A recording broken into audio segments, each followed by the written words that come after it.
पति ब्रह्मचारी।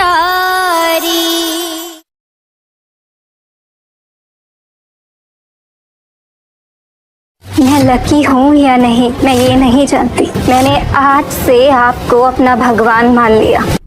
तुमको बचाना मेरा फर्ज था और जो कुछ भी हुआ है उसका रिस्पॉन्सिबल भी मैं ही हूँ, इसलिए ये जिम्मेदारी मुझे निभानी है और तुम्हारी जान की हिफाजत और तुम्हारी हर जरूरत का ख्याल रखना भी मेरा फर्ज है। आज से आप ही मेरे भगवान हैं, इसलिए मेरी हिफाजत करना अब आपकी रिस्पॉन्सिबिलिटी है और मेरी हर ज़रूरत का ख्याल रखना भी आपका फ़र्ज़ है। और इसके बाद आप जो भी कहेंगे मैं वो करूँगी, सिर्फ आपके लिए मेरा सब कुछ।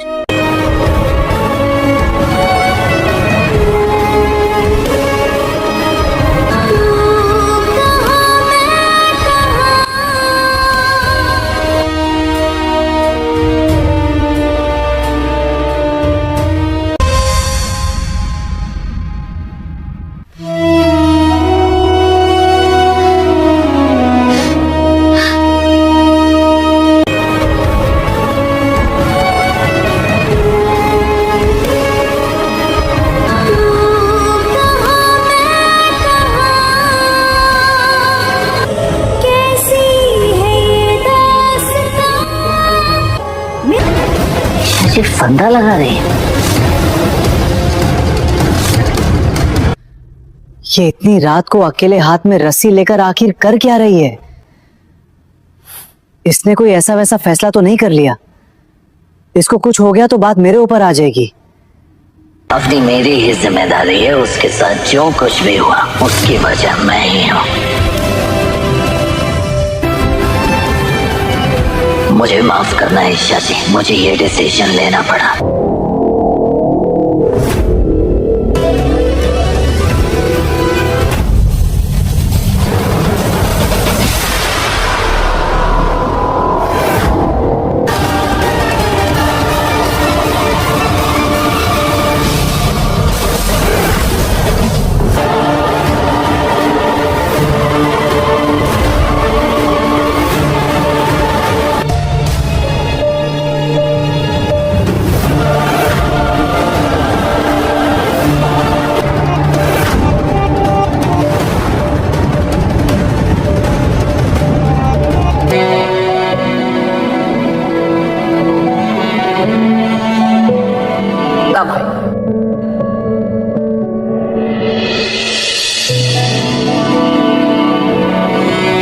हुए भी वो पकड़ा नहीं गया और ऊपर से दूसरी सौतन ले आया है बेचारी मैडम जी के लिए।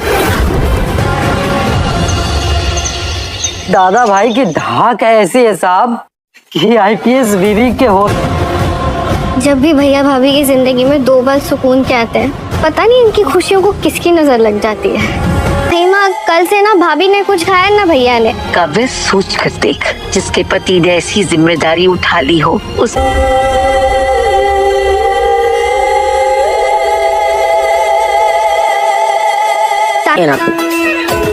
तो टेंशन में देखना मुझे बिल्कुल अच्छा नहीं लगता। टेंशन तो होगी ना। मुझे पता है कि इस वक्त घर का माहौल ठीक नहीं, इसलिए तुझे टेंशन हो रही है, लेकिन तू टेंशन मत ले। और वैसे भी जानती बन जाते हो। अरे मेरा बाबू, मुझे पता है। बाबू, जब मुझे जानते हो ना, जब मैं टेंशन में होती हूँ बाबू, तू अंधेरे में बैठी हुई क्या कुटुर कुटुर ठूस रही है भाई? है?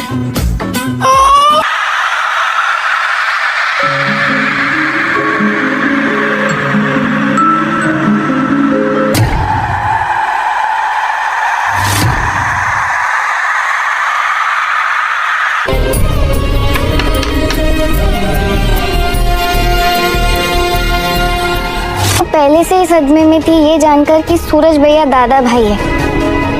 अब ऊपर से इतना बड़ा ये झटका तो देखा है मैंने। अकेले में छुप छुप के रोती रहती हैं। और अब ईशा भाभी, और वो तो पत्नी ये बात बर्दाश्त नहीं कर सकती कि उसके पति का नाम किसी दूसरी औरत के साथ जुड़े। माँ को सूरज भैया आके उनकी जगह किसी और को दे देंगे तो क्या बीतेगी उन पर यार। बंटी, कोई भी ईशा भाभी तो सूरज भैया की पत्नी है।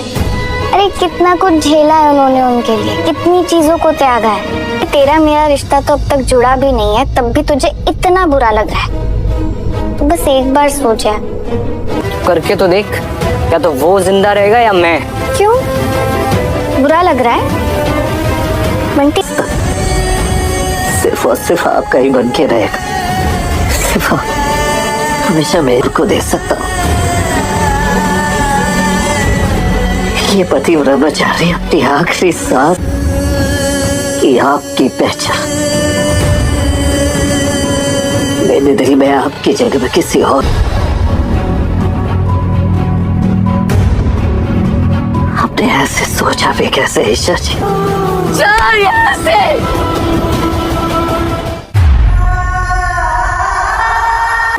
जाओ सब लोग यहाँ से। हम नहीं जाएंगे। जाओ, नहीं तो मैं घर छोड़ के चली जाऊंगी। आ रही है तुझसे। निकल जा यहाँ से। बैग लेकर घर से निकलने ही वाली होती है कि तभी सूरज उसके सामने आकर रास्ता रोक लेता है।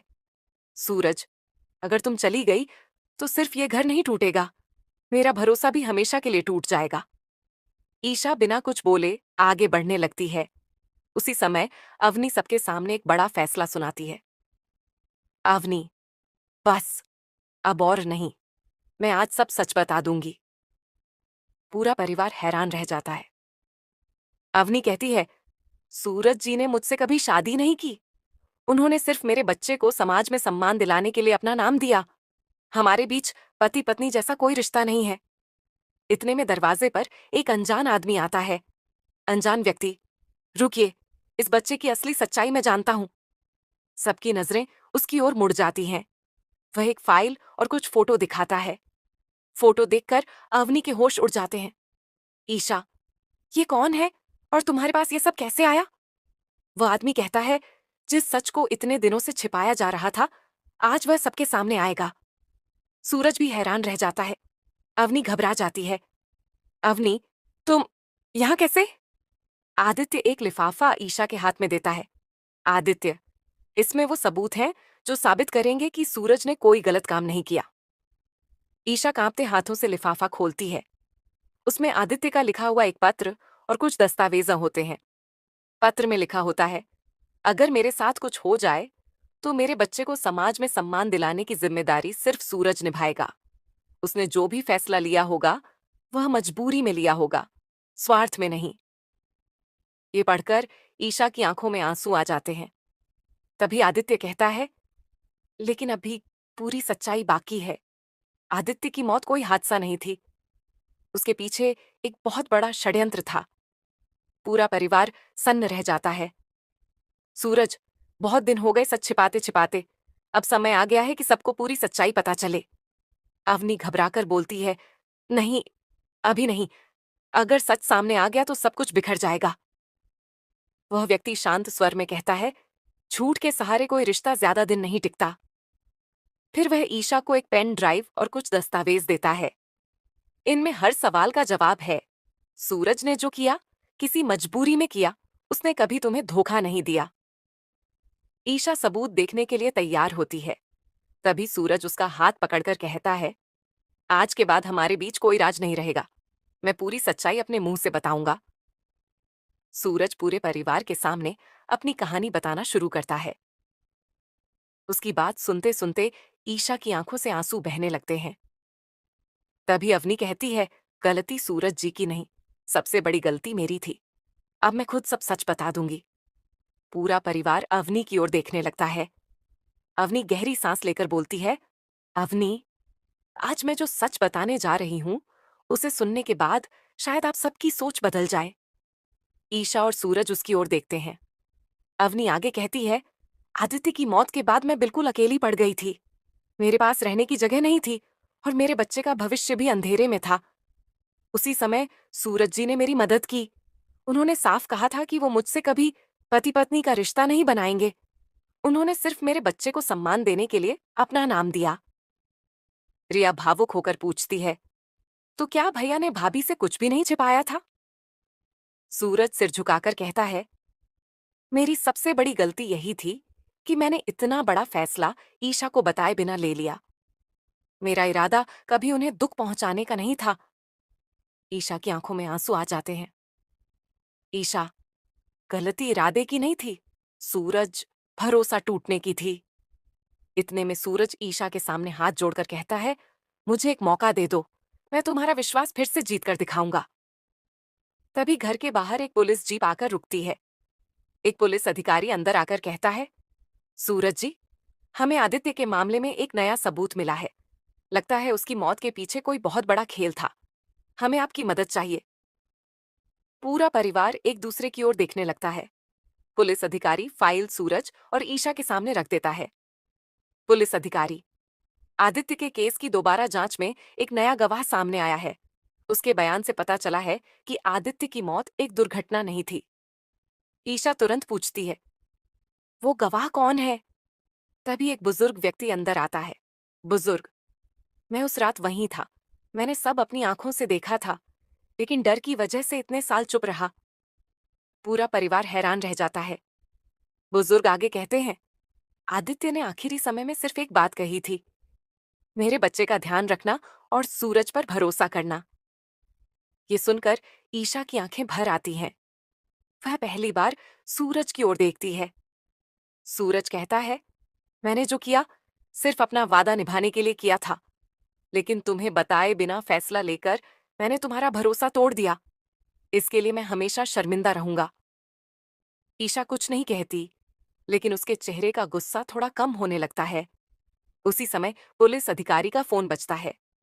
फोन रखने के बाद वह गंभीर आवाज में कहता है, हमें अभी अभी खबर मिली है कि आदित्य के केस का मुख्य आरोपी शहर छोड़कर भागने की कोशिश कर रहा है। हमें तुरंत निकलना होगा। ईशा अपनी वर्दी पहनती है और कहती है, इस बार सच किसी भी कीमत पर नहीं छिपेगा। सूरज भी उसके साथ चलने के लिए तैयार हो जाता है। पुलिस अधिकारी, ईसा मैम, हमें एक नया गवाह मिला है। वह बयान देने के लिए तैयार है। कुछ देर बाद वह गवाह घर पहुंचता है। पूरा परिवार उसके आसपास इकट्ठा हो जाता है। गवाह, मैं आदित्य का दोस्त हूं। उसने अपनी आखिरी मुलाकात में मुझसे कहा था कि अगर उसके साथ कुछ भी हो जाए तो सूरज पर कभी शक मत करना। यह सुनकर ईशा की आंखें नम हो जाती हैं। गवाह एक लिफाफा निकालकर ईशा को देता है। गवाह, यह आदित्य का लिखा हुआ पत्र है। उसने कहा था कि सही समय आने पर ही इसे सबके सामने लाना। ईशा पत्र पढ़ती है। उसमें लिखा होता है, सूरज मेरा सबसे भरोसेमंद दोस्त है। अगर वह मेरे बच्चे की जिम्मेदारी ले तो समझ लेना कि वह सिर्फ इंसानियत निभा रहा है। पूरे घर में सन्नाटा छा जाता है। सूरज धीमी आवाज में कहता है, ईशा, मैंने तुम्हें धोखा देने की कभी नहीं सोची। बस हालात ऐसे थे कि मैं सही समय पर सच नहीं बता पाया। ईशा जवाब देती है, गलती तुम्हारी नियत नहीं, तुम्हारी चुप्पी थी। लेकिन अब मैं पूरी सच्चाई जानना चाहती हूं। तभी पुलिस अधिकारी कहता है, मैम, जांच में कुछ और अहम बातें सामने आई हैं। हो सकता है इस मामले में किसी तीसरे व्यक्ति ने गलतफहमियां पैदा की हों। हमें उसकी भी जांच करनी होगी। सूरज और ईशा एक दूसरे की ओर देखते हैं। दोनों तय करते हैं कि अब वे मिलकर हर सच का सामना करेंगे। ईशा सबके सामने खड़ी होकर कहती है, मैंने बहुत सोचने के बाद एक फैसला लिया है। रिश्ते सिर्फ प्यार से नहीं, भरोसे और सच से चलते हैं। सूरज ने मुझसे सच छिपाकर गलती की, लेकिन उनका इरादा कभी गलत नहीं था। सूरज भावुक होकर कहता है, मैं वादा करता हूं, आज के बाद हमारी जिंदगी में कोई राज नहीं रहेगा। हर फैसला हम दोनों मिलकर लेंगे। ईशा मुस्कुराते हुए उसका हाथ थाम लेती है। अवनी आगे बढ़कर कहती है, अब मेरा और मेरे बच्चे का रास्ता अलग होगा। आपने जो सम्मान दिया उसे मैं जिंदगी भर नहीं भूलूंगी, लेकिन अब मैं अपनी पहचान खुद बनाऊंगी। ईशा अवनी को गले लगा लेती है। ईशा और सूरज के बीच सब कुछ ठीक होता देखकर अवनी मन ही मन बेचैन हो जाती है। रात को वह अकेले कमरे में कहती है, अवनी, अगर ईशा और सूरज फिर से एक हो गए तो मेरे बच्चे का भविष्य खतरे में पड़ जाएगा। अब मुझे आखिरी चाल चलनी होगी। अगली सुबह पूरा परिवार नाश्ते की मेज पर बैठा होता है। तभी अवनी हाथ में एक फाइल लेकर आती है। अवनी, मुझे आप सबको एक जरूरी बात बतानी है। सब उसकी ओर देखने लगते हैं। अवनी फाइल मेज पर रखकर कहती है, मैं इस घर से चली जाऊंगी, लेकिन उससे पहले सूरज जी को अपना वादा निभाना होगा। उन्होंने मेरे बच्चे की पढ़ाई, परवरिश और भविष्य की जिम्मेदारी लेने का वादा किया था। मैं चाहती हूं कि यह बात लिखित में सबके सामने तय हो। पूरा परिवार चौंक जाता है। ईशा शांत स्वर में कहती है, अगर यह सिर्फ बच्चे के भविष्य की बात है तो मुझे कोई आपत्ति नहीं, लेकिन हमारे रिश्ते में अब कोई गलतफहमी नहीं आने दूंगी। ईशा की बात सुनकर अवनी हैरान रह जाती है। उसकी नई चाल भी ईशा और सूरज के भरोसे को नहीं तोड़ पाती। अवनी मन ही मन सोचती है, लगता है अब मुझे इससे भी बड़ी चाल चलनी पड़ेगी। अगली सुबह अवनी अपने कमरे में एक पत्र छोड़कर चुपचाप घर से निकल जाती है। जब ईशा को पत्र मिलता है तो वह सबके सामने पढ़ती है। पत्र में लिखा होता है, मैं नहीं चाहती कि मेरी वजह से आपका परिवार टूटे, इसीलिए मैं जा रही हूं। लेकिन अगर मेरे बच्चे के साथ कुछ भी हुआ तो इसकी जिम्मेदारी आप सबकी होगी। पूरा परिवार परेशान हो जाता है। सूरज तुरंत कहता है, अवनी इस हालत में अकेली नहीं रह सकती, हमें उसे ढूंढना होगा। ईशा भी सहमत हो जाती है। ईशा, हम उसे वापस लाएंगे, लेकिन इस बार सब कुछ सच और भरोसे के साथ होगा। उसी समय रिया घबराकर दौड़ती हुई आती है। रिया, भैया, अवनी दीदी का फोन आया था। उनकी आवाज बहुत डरी हुई लग रही थी। उन्होंने सिर्फ इतना कहा, मुझे बचा लीजिए। फिर फोन कट गया। सूरज और ईशा एक दूसरे की ओर देखते हैं। सूरज, कुछ तो गड़बड़ है, अवनी ऐसा नाटक नहीं करेगी। ईशा तुरंत पुलिस टीम को निर्देश देती है, फोन की आखिरी लोकेशन पता करो, हमें जल्द से जल्द अवनी तक पहुंचना होगा। घर के सभी लोग भगवान से प्रार्थना करने लगते हैं। एपिसोड समाप्त। पुलिस स्टेशन पहुंचते ही कहती है ईशा, अवनी का फोन जिस नंबर से आया था उसकी पूरी जानकारी तुरंत निकालिए। कुछ देर बाद एक कांस्टेबल रिपोर्ट लेकर आता है। कांस्टेबल, मैडम, कॉल अवनी के ही फोन से किया गया था, लेकिन उसके बाद से फोन बंद है। सूरज चिंतित हो जाता है। सूरज, अवनी डरने वालों में से नहीं है। अगर उसने मदद मांगी है तो जरूर कोई बड़ी बात हुई है। उसी समय पुलिस स्टेशन के रिसेप्शन पर एक कुरियर आता है। उसके अंदर एक लिफाफा और एक छोटी सी चिट्ठी होती है। ईशा चिट्ठी पढ़ती है, अगर अवनी को सुरक्षित देखना चाहते हो तो जल्दबाजी मत करना। सच जानने की कोशिश की तो बहुत देर हो जाएगी। पूरा कमरा शांत हो जाता है। रिया घबराकर पूछती है, अब क्या करेंगे? ईशा दृढ़ आवाज में कहती है, डरकर नहीं, कानून के अनुसार आगे बढ़ेंगे। जिसने भी यह किया है उसे बख्शा नहीं जाएगा। तभी पुलिस अधिकारी अंदर आकर कहता है, मैडम, एक महिला थाने आई है। वह कह रही है कि उसने अवनी को आखिरी बार देखा था और वह बयान देना चाहती है। ईशा और सूरज तुरंत उस महिला से मिलने के लिए आगे बढ़ते हैं। महिला कहती है, अवनी ने मुझसे सिर्फ एक बात कही थी, अगर मैं वापस ना आऊं तो ईशा जी को बता देना कि मैं उनसे माफी मांगना चाहती थी। ईशा की आंखें भर आती हैं, लेकिन पुलिस की मदद से अवनी सुरक्षित मिल जाती है। उसे घर लाया जाता है। पूरा परिवार राहत की सांस लेता है। ताई माँ भावुक होकर कहती हैं, बेटी, तू ठीक है, बस यही हमारे लिए सबसे बड़ी बात है। अवनी कुछ देर चुप रहती है, फिर सबके सामने कहती है, अवनी, अगर आप सच में चाहते हैं कि मैं इस घर में रहूं तो मेरी एक शर्त है। सब हैरानी से उसकी ओर देखते हैं। अवनी, मैं तभी इस घर में रहूंगी जब सूरज मुझसे शादी करेंगे। अगर ऐसा नहीं हो सकता तो मैं अभी इसी वक्त ये घर छोड़ दूंगी। पूरे घर में सन्नाटा छा जाता है। रिया गुस्से में कहती है, अवनी, तुम जानती हो कि सूरज भैया और ईशा भाभी एक दूसरे से कितना प्यार करते हैं, फिर ऐसी शर्त क्यों? सूरज शांत लेकिन दृढ़ आवाज में जवाब देता है, अवनी, मैंने तुम्हारी और तुम्हारे बच्चे की जिम्मेदारी लेने का वादा किया था, लेकिन शादी का सवाल ही नहीं उठता। मेरी पत्नी सिर्फ ईशा है और हमेशा वही रहेगी।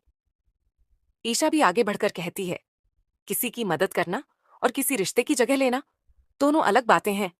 इस घर का फैसला किसी दबाव में नहीं होगा। अवनी कुछ पल सबकी ओर देखती है। उसके चेहरे पर निराशा साफ दिखाई देती है। अवनी, ठीक है, अगर मेरी शर्त मंजूर नहीं तो मैं चली जाऊंगी, लेकिन याद रखिए, इस फैसले के बाद मेरी जिंदगी पूरी तरह बदल जाएगी। इतना कहकर वह अपना बैग उठाती है और दरवाजे की ओर बढ़ने लगती है।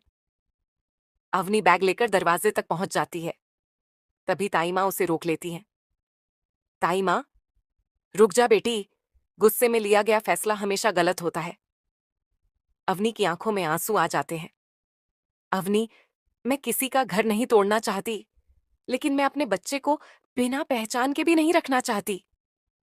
सूरज आगे बढ़कर कहता है, सूरज, मैंने पहले भी कहा था और आज भी कह रहा हूं, तुम्हारे बच्चे की पूरी जिम्मेदारी मेरी रहेगी। उसकी पढ़ाई, परवरिश और सम्मान में कभी कोई कमी नहीं आने दूंगा। लेकिन शादी नहीं कर सकता, क्योंकि मैं अपनी पत्नी ईशा से प्यार करता हूं और उसी के साथ अपना रिश्ता निभाऊंगा। ईशा भी अवनी के पास आकर कहती है, ईशा, अगर तुम्हें इस घर में सुरक्षा चाहिए तो तुम्हें मिलेगी, लेकिन इस घर में किसी रिश्ते पर शर्त रखकर नहीं रहा जा सकता। अवनी कुछ देर सोचती है, फिर अचानक वह मुस्कुराती है और कहती है, अवनी, तो ठीक है, आज मैं अपनी शर्त वापस लेती हूं। सब हैरान रह जाते हैं, लेकिन अगले ही पल अवनी एक और बात कहती है, अब मेरी सिर्फ एक ही इच्छा है, मैं इस घर में मेहमान बनकर नहीं रहूंगी। या तो मुझे परिवार का हिस्सा मानिए, या मैं हमेशा के लिए चली जाऊंगी। फैसला आप सबको करना है। ताई माँ, रिया और काव्या एक दूसरे की तरफ देखते हैं। अब पूरे परिवार के सामने एक नया फैसला लेने की चुनौती खड़ी हो जाती है। पूरा परिवार बैठक में बैठा होता है। माहौल बेहद गंभीर होता है। ताई माँ सबसे पहले बोलती हैं, ताई माँ, अवनी, इस घर के दरवाजे तुम्हारे लिए हमेशा खुले हैं, लेकिन इस घर की बहू सिर्फ ईशा है। ये बात कभी नहीं बदलेगी। अवनी चुपचाप सबकी बातें सुनती रहती है। तभी रिया आगे बढ़कर कहती है, रिया, दीदी, आपने हमें हमेशा परिवार माना है, फिर आज परिवार को ही ऐसी शर्त क्यों दे रही हैं? अवनी की आंखों से आंसू बहने लगते हैं। अवनी, मैंने यह शर्त अपनी खुशी के लिए नहीं रखी थी। मैं जानना चाहती थी कि इस घर में मेरी और मेरे बच्चे की क्या जगह है।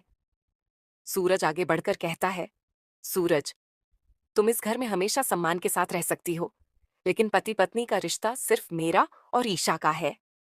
ईशा भी अवनी का हाथ पकड़ लेती है।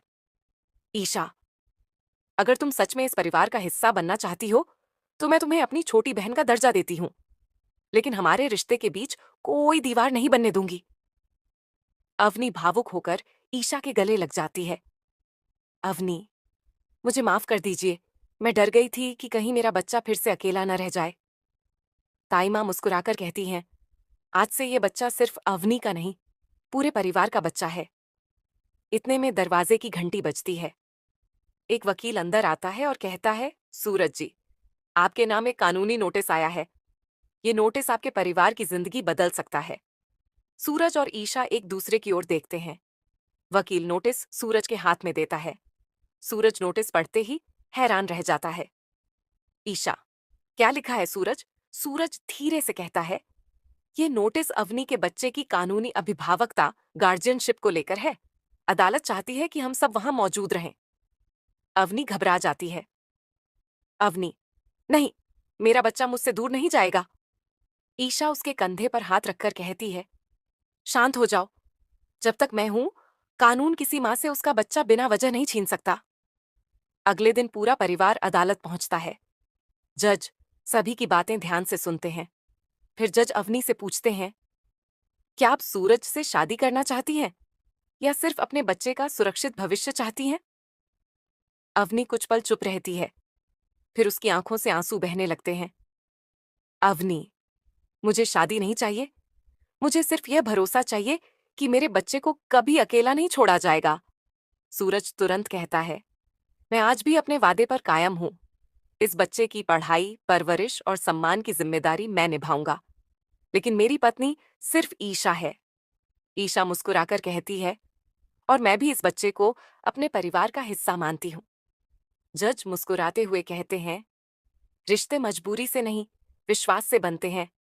अदालत बच्चे की देखभाल उसकी मां अवनी को सौंपती है और परिवार से उम्मीद करती है कि वह उसके साथ खड़ा रहेगा। अदालत का फैसला सुनकर अवनी भावुक हो जाती है। वह ईशा के सामने हाथ जोड़कर कहती है, आज आपने मुझे हरा नहीं, अपना लिया है। ईशा उसे गले लगा लेती है और पूरा परिवार एक नई शुरुआत की ओर बढ़ता है। अदालत से लौटने के बाद पूरे घर में शांति होती है। सभी को लगता है कि अब सब ठीक हो जाएगा, लेकिन रात में अवनी अकेले बैठी सोच रही होती है। अवनी मन में, मैंने शादी की जिद छोड़ दी, लेकिन क्या सच में ईशा मुझे इस घर का हिस्सा मान पाएगी? तभी ताई माँ उसके पास आती हैं। ताई माँ, बेटी, बीते हुए कल को भूल जा, नई शुरुआत कर। अवनी सिर हिला देती है। अगली सुबह ईशा ऑफिस जाने की तैयारी कर रही होती है। तभी अवनी उसके पास आती है। अवनी, ईशा जी, क्या आप मुझे माफ कर सकती हैं? ईशा मुस्कुराकर कहती है, माफी तब मांगी जाती है जब रिश्ता खत्म हो जाए। हम अपना रिश्ता खत्म नहीं होने देंगे। ये सुनकर अवनी की आंखें भर आती हैं। उसी समय रिया भागते हुए आती है। रिया, भाभी, बाहर मीडिया वाले आ गए हैं। वो पूछ रहे हैं कि क्या सूरज जी ने सच में दूसरी शादी की है? पूरा परिवार चौंक जाता है। सूरज बाहर जाने लगता है, लेकिन ईशा उसे रोक देती है। ईशा, नहीं सूरज, इस बार जवाब मैं दूंगी। ईशा घर के बाहर जाकर मीडिया से कहती है, सच को अफवाहों की जरूरत नहीं होती। सूरज मेरे पति हैं और रहेंगे। अवनी हमारे परिवार की जिम्मेदारी है, कोई दूसरी पत्नी नहीं। कृपया झूठी खबरें फैलाना बंद करें। ईशा की बात सुनकर मीडिया चुप हो जाता है। दूर खड़ी अवनी ये सब देखकर भावुक हो जाती है और पहली बार उसे एहसास होता है कि ईशा ने सच में उसे सम्मान दिया है। अवनी ईशा के पास आती है। अवनी, आज आपने सबके सामने मेरा सम्मान भी बचाया और अपना रिश्ता भी। मैं जिंदगी भर आपका एहसान नहीं भूलूंगी। ईशा मुस्कुराकर कहती है, ईशा, परिवार में एहसान नहीं होते, सिर्फ रिश्ते निभाए जाते हैं। तभी घर की घंटी बजती है। दरवाजा खुलते ही एक महिला अंदर आती है। महिला, मेरा नाम संध्या है। मैं उस अनाथ आश्रम से आई हूं जहां अवनी कुछ समय तक रही थी। अवनी हैरान रह जाती है। अवनी, आप यहां? संध्या एक फाइल ताई मां को देती है। संध्या, अवनी ने कई साल पहले इस आश्रम की बहुत मदद की थी। उसने कभी किसी को इसके बारे में नहीं बताया। ताई मां फाइल देखकर भावुक हो जाती हैं। ताई मां, इतना बड़ा काम किया और कभी किसी से कहा भी नहीं? अवनी सिर झुका लेती है। अवनी, मुझे लगा अच्छे काम का दिखावा नहीं करना चाहिए। ईशा मुस्कुराते हुए कहती है, आज से इस घर में तुम्हारी पहचान किसी की मजबूरी नहीं, तुम्हारी अच्छाई होगी। पूरा परिवार अवनी की ओर गर्व से देखता है। तभी सूरज कहता है, आज से हम सब मिलकर एक नई शुरुआत करेंगे। इस घर में अब कोई गलत फहमी नहीं रहेगी। सभी भगवान के सामने दीपक जलाते हैं और एक दूसरे का साथ निभाने का संकल्प लेते हैं। कुछ दिन तक घर में सब कुछ सामान्य रहता है। ईशा और सूरज का रिश्ता भी धीरे धीरे पहले जैसा होने लगता है। लेकिन एक सुबह अवनी अचानक सबको हॉल में बुलाती है। अवनी, आज मुझे आप सबसे एक जरूरी बात कहनी है। पूरा परिवार उसकी ओर देखने लगता है। अवनी एक लिफाफा ताई मां के हाथ में रखती है। अवनी, मैंने फैसला किया है कि अब मैं इस घर से अलग रहूंगी। सब चौंक जाते हैं। रिया, क्या? लेकिन क्यों? अवनी मुस्कुराकर कहती है, क्योंकि अब मैं किसी पर बोझ बनकर नहीं रहना चाहती। मैं अपने पैरों पर खड़ी होना चाहती हूं। सूरज कहता है, अवनी, इस घर में तुम कभी बोझ नहीं थी। ईशा भी आगे बढ़ती है। ईशा, अगर यही तुम्हारा फैसला है तो मैं तुम्हारा साथ दूंगी, लेकिन एक वादा करो, खुद को कभी अकेला मत समझना। अगर दोस्तों ये अपडेट आपको पसंद आया हो तो वीडियो को लाइक जरूर करें और ऐसे ही जबरदस्त, दमदार और सबसे तेज अपडेट पाने के लिए हमारे चैनल टॉप एंटरटेनमेंट अपडेट को सब्सक्राइब करना बिल्कुल ना भूलें।